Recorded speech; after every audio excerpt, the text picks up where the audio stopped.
On behalf of Indira Gandhi National Open University, I am Subhasis Maji, welcoming you for this video lecture session. Today's topic is simple compressible substances. This topic is from the course Thermodynamics and its applications. In our earlier discussions, we had discussed about different thermodynamic properties like pressure, volume and temperatures, but those are not the only properties of the substances.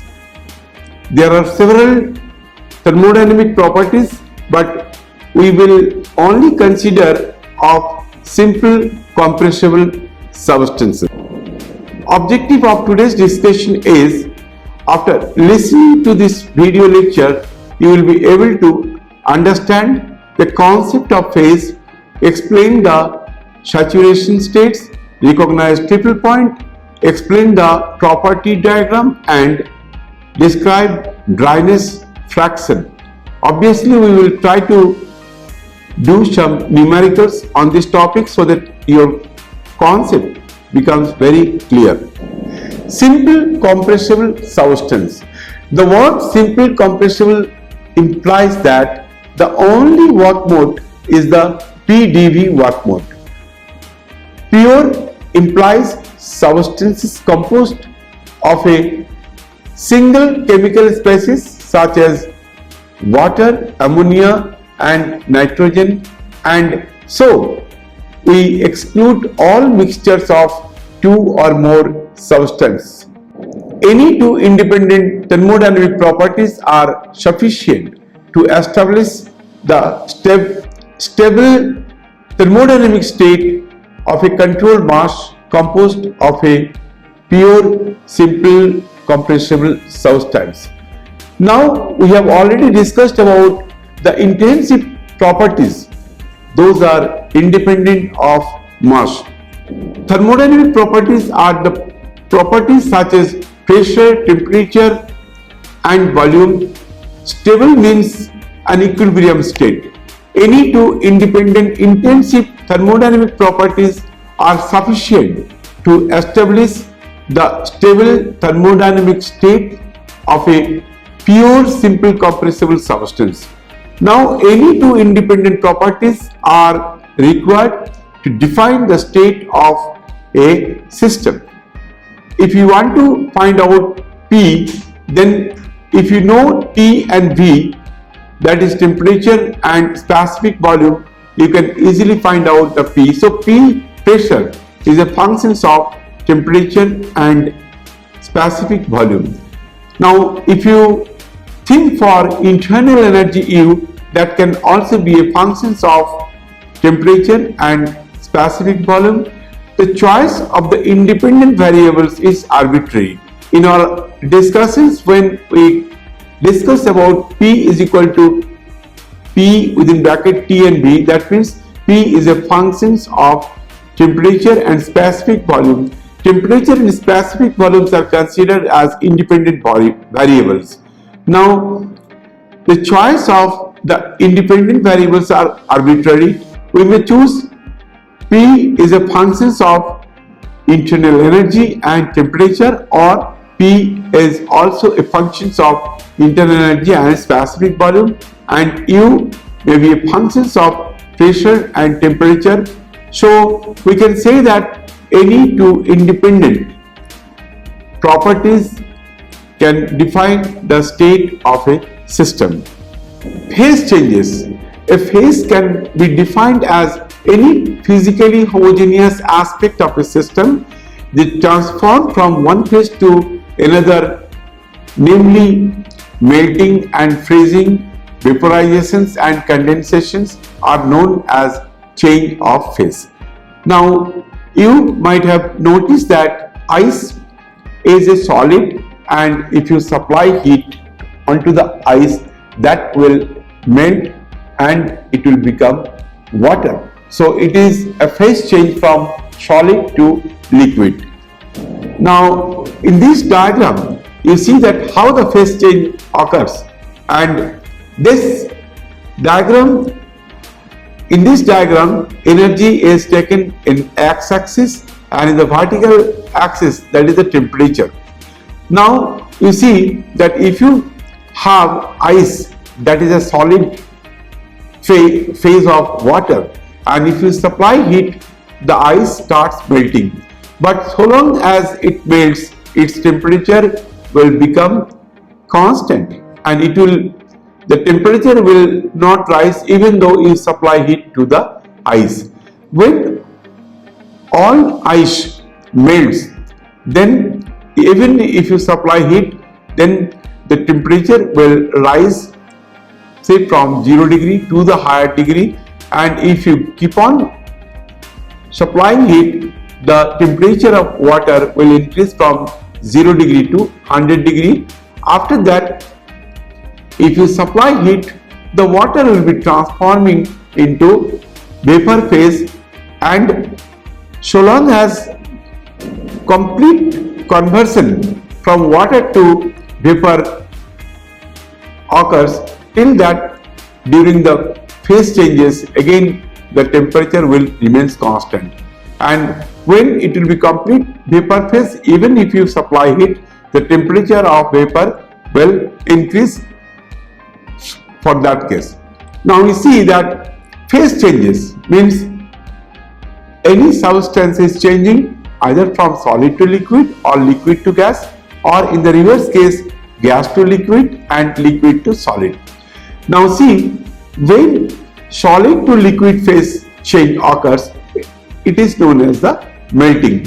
So we say the melting of ice because it is changing from ice to water, and it is changing from solid to liquid.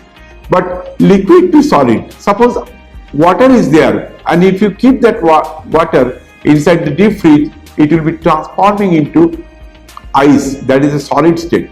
So liquid to solid phase change is known as freezing, and liquid to vapor phase change, that is boiling, and vapor to liquid phase change is condensation. Solid to vapor phase change is sublimation, because sometimes it happens that if you keep a solid, even in the normal conditions, immediately it will transform into vapor. That is the case of camphor. And vapor to solid phase change is known as deposition. So you see that if you supply heat to the ice, it will be transforming into water, that is a solid to liquid, and again if you heat water, it will be transforming into vapor, so liquid to vapor. But the reverse process is also possible. From vapor, if you take out heat or if you cool the vapor, it will be transforming into liquid, and if you cool the liquid, then it will be transforming into solid. Say for example, water to ice. We are talking about simple compressible substances. Simple compressible substances are used in many engineering, including power plants, many refrigeration systems, and thermal distribution systems using water or steam to transport energy. Now this is a diagram. In this diagram we will discuss about the liquid phase. Now this diagram is very simple. There is a piston cylinder arrangement, and here inside the cylinder we are keeping water, and we apply force onto the piston. So you see that if you apply force and if you know the area of the piston, you can calculate the pressure, and the pressure can be calculated with a pressure measuring device. And see, the water is a control mass confined within this system, and you know the mass of water, and if you know the volume inside the piston cylinder, so So volume per unit mass will give you the specific volume, and here you see that you can at any moment you can calculate the specific volume. So you can calculate pressure, you can calculate specific volume, and also you can measure the temperature of water with the help of a thermometer. Now you see, let us carry out some experiment, and we are keeping the temperature constant. Say for example, T is constant at 100 degrees centigrade, and the control mass, that is water, is under pressure. Now what is happening over here, if you move the piston in the outward directions, what will happen? The volume will increase, so there will be change in specific volume V, and pressure will decrease. So at different specific volume we can calculate different pressure, and we can perform it at a constant temperature.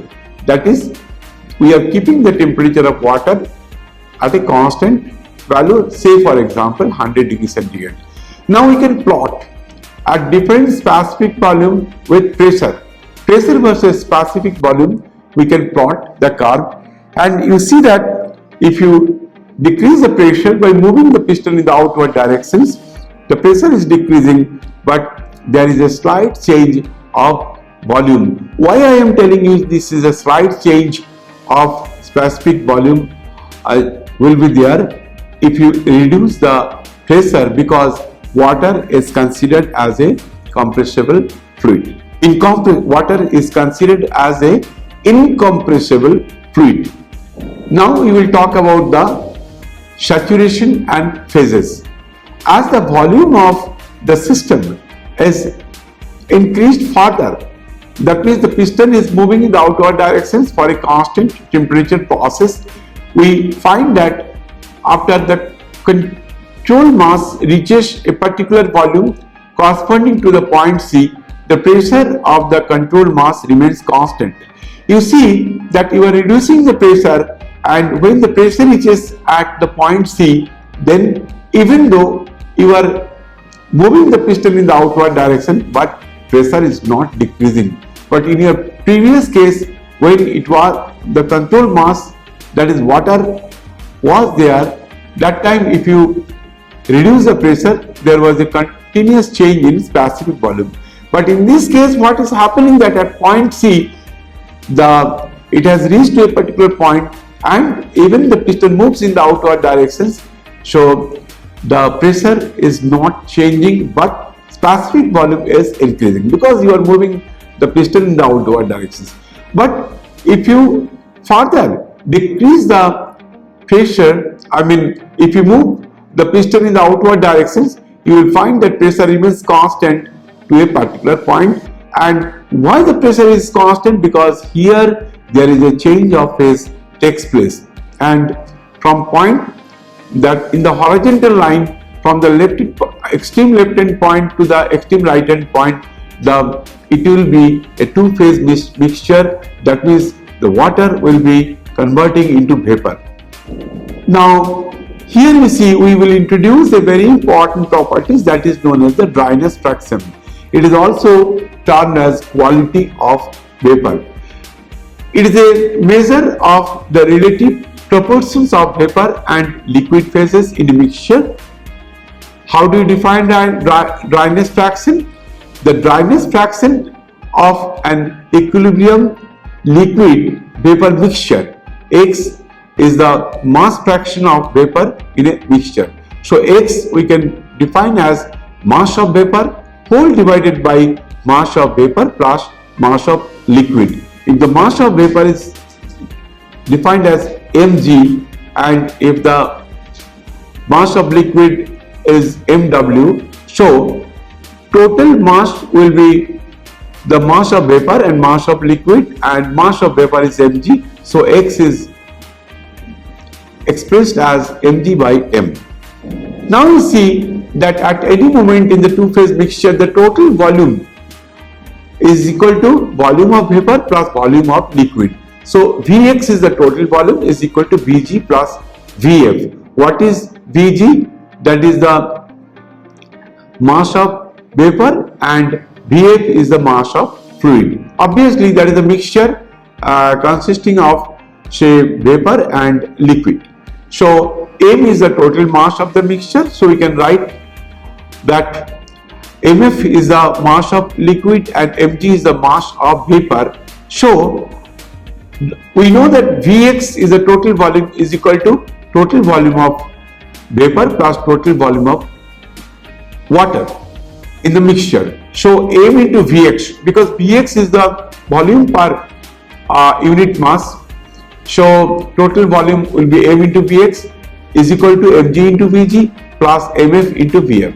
Just you divide M in all terms of the above equations. So we can write small Vx is equal to Mg by M multiplied by Vg plus M minus Mg by M into Vf. Why I am writing M minus Mg? Because Mf is the mass of the liquid is equal to total mass of the mixture minus total mass of the vapor.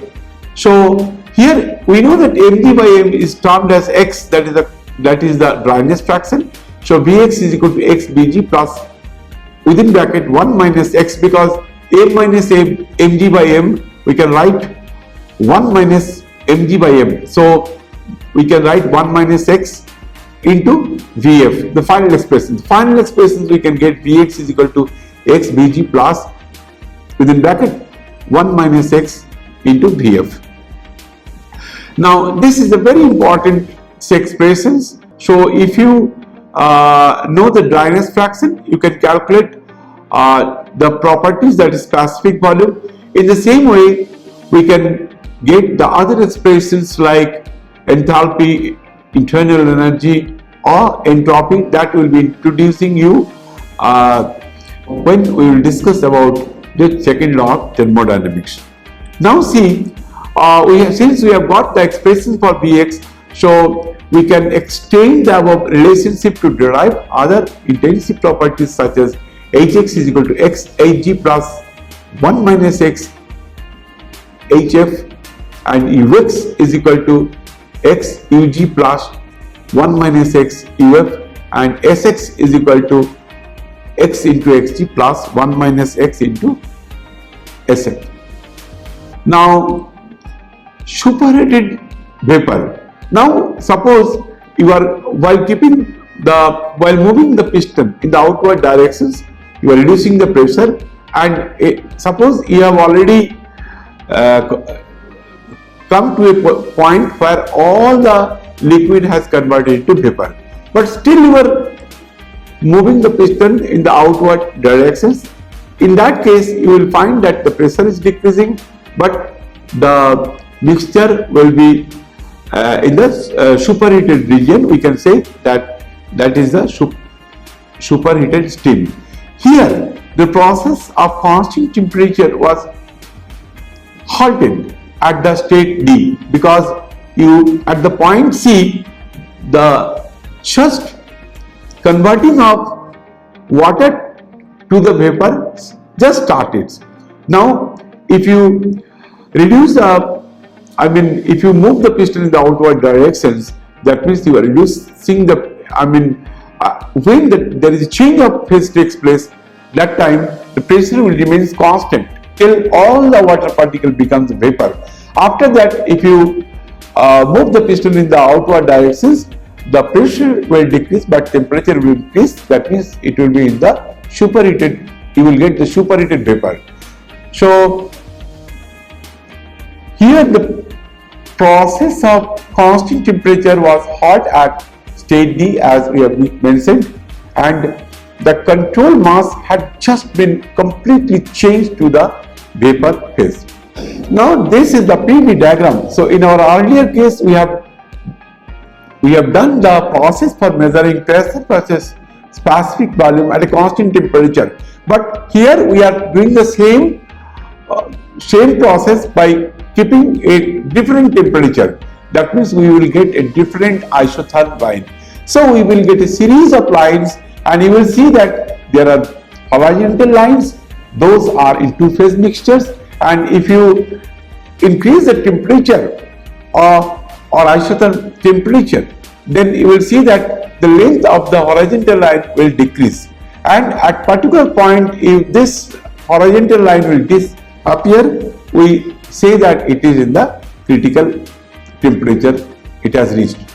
Now, whatever we have discussed, that how the phase changes takes place if you move the piston in the outward directions, that means if you reduce the pressure, and for the curves you will get for different isothermal line, that means we have to perform the same experiments again and again for different temperature, and you see that the blue line is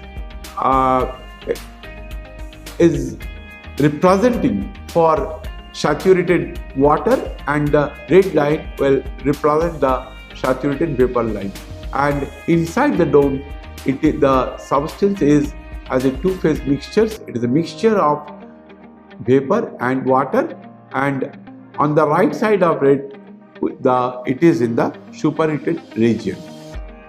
Now see, this is the same figure we are explaining again, because here it is clearly shown that we are doing the experiment for different temperatures. For different temperatures we will get different isothermal lines, and ultimately we will get a dome, and within the dome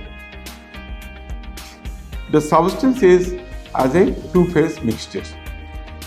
Now here you see in this diagram we are getting a point, that is the triple point, and triple point is the coexistence of solid, liquid and vapor. What means at that particular temperature all the three phases will coexist, and the critical point, that is the top of the dome, in that case the liquid will be transforming to vapor without change of phase, and below the critical temperature we call it is vapor, and above the critical point temperature we call it is a gas. Now we will discuss a very important equation, that is known as the equation of state.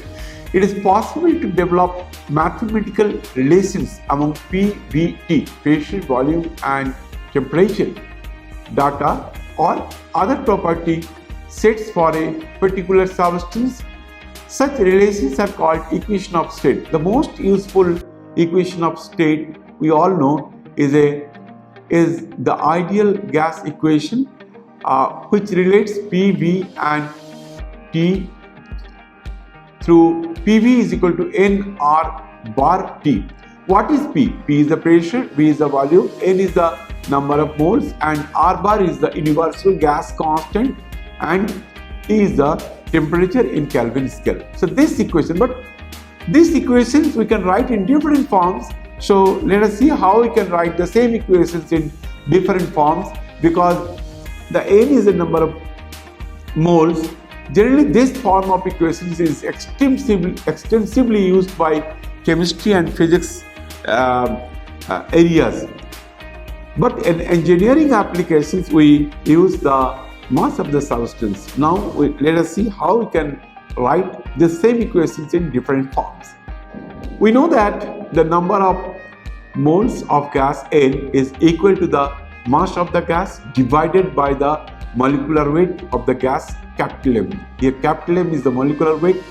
Hence the equation of the gas may be written as PV is equal to nRT, but if you put the value of N is equal to small m by capital M, then we can write this expression PV is equal to m by capital M RT. So then if you transfer m at the denominator of the on the left hand side, so it will be P small v. V small v is the specific volume per unit mass will be equal to RT. But here R is the characteristics gas constant defined as R bar by M, universal gas constant by molecular weight. So here you see that P small v RT.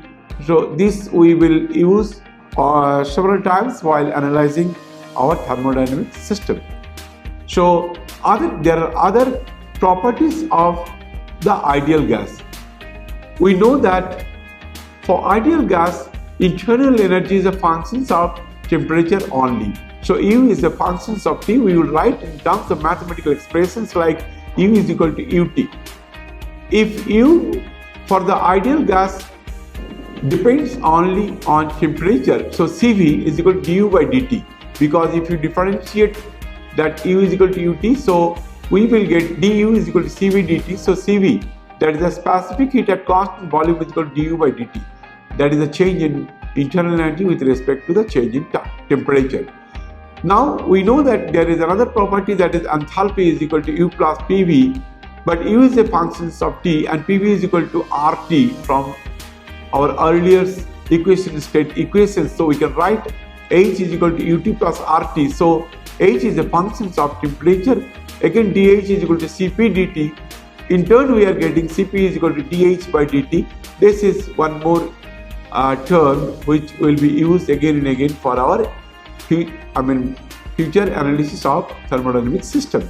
Now we see that H is equal to U plus PV and H is equal to U plus RT. Just differentiate this expressions with respect to temperature. So dH is equal to Cp is equal to du by dt plus R. But du by dt is equal to Cv. So Cp is equal to Cv plus R. So Cp minus Cv is equal to R, where Cp is the specific heat at constant pressure, Cv is the specific heat at constant volume, and R is the characteristic gas constant. Now here let us solve some numericals so that the concept so far we have discussed will be crystal clear for us. Find the properties of a mixture of steam and liquid water at 6 bar containing 40% liquid. So if 40% liquid is there, definitely 60% vapor will be there. So if 60% vapor is there, then dryness fraction or the quality of steam will be X is equal to 0.6. Now if you know the dryness fraction, so any properties you can get. So let us take for example corresponding to the 6 bar pressure, the Vf, that is the specific volume of fluid you can get from this steam table.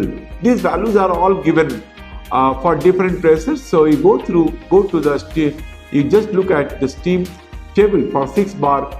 It is given as Vx is equal to 0.0011009 meter cube per kg and Vg is equal to 0.31546 meter cube per kg and X is equal to 0.6. Put the value of the equations for Vx is equal to X Vg plus 1 minus X Vf. On the right hand side all the terms are known. Put the values, you will get the final Vx equal to 0.189716 meter cube per kg. But with the similar way we can also calculate the value of enthalpy, entropy and internal energy for these conditions. Let us take another example, that steam boiler has a total volume of 3 meter cube. Initially it contains 2 meter cube of saturated steam and 1 meter cube of saturated liquid at 30 bar. Calculate the mass of vapor, mass of liquid, quality of the steam and its specific internal energy and specific enthalpy. Let us see how we can solve this problem.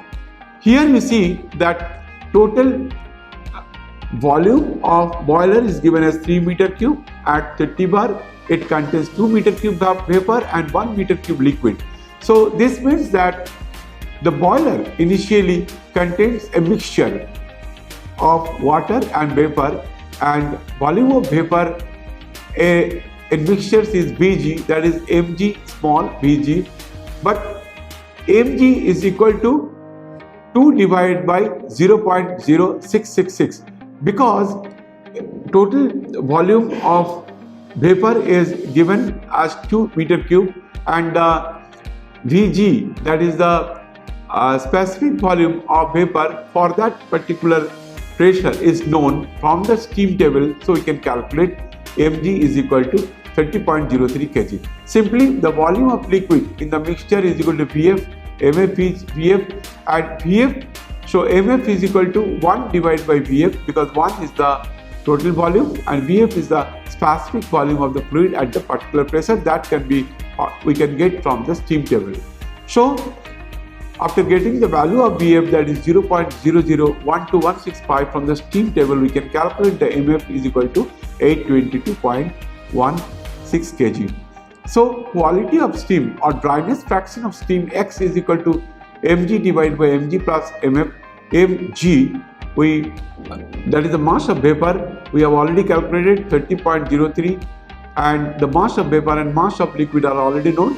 Now just you use these values in the expressions for the dryness fraction. For calculating the dryness fraction, it will comes out to be 0.035. Now the total mass of the mixtures Mf plus Mg is equal to 852 kg. Now if you want to calculate the enthalpy of mixtures, so you know the dryness fraction, that is 0.035.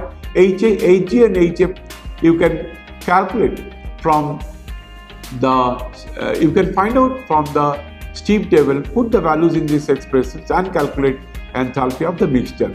In the same way, we can calculate the internal energy for the mixtures knowing the dryness fraction X, Ug and Uf you will get from the steam table. Put the values, you will get final mixtures. Internal energy for mixtures is 1015.74 kilojoule per kg. Now let us discuss some objective type questions, because we have earlier discussed about different properties. So this question is, it is the basis for the temperature measurement. There are 4 options are given: zeroth law of thermodynamics, first law of thermodynamics, second law of thermodynamics, and law for stable equilibrium. So here you see that which one is the correct answer, because we know that zeroth law of thermodynamics gives the basis for the measurement of temperature. So the option A is the correct answer. Now the question number 2 is, an ideal gas at 27 degrees centigrade is heated at constant pressure till the volume becomes 3 times. So if the initial volume is V1, final volume will be 3V1. So the question is this: an ideal gas at 27 degrees centigrade is heated at constant pressure till the volume becomes 3 times.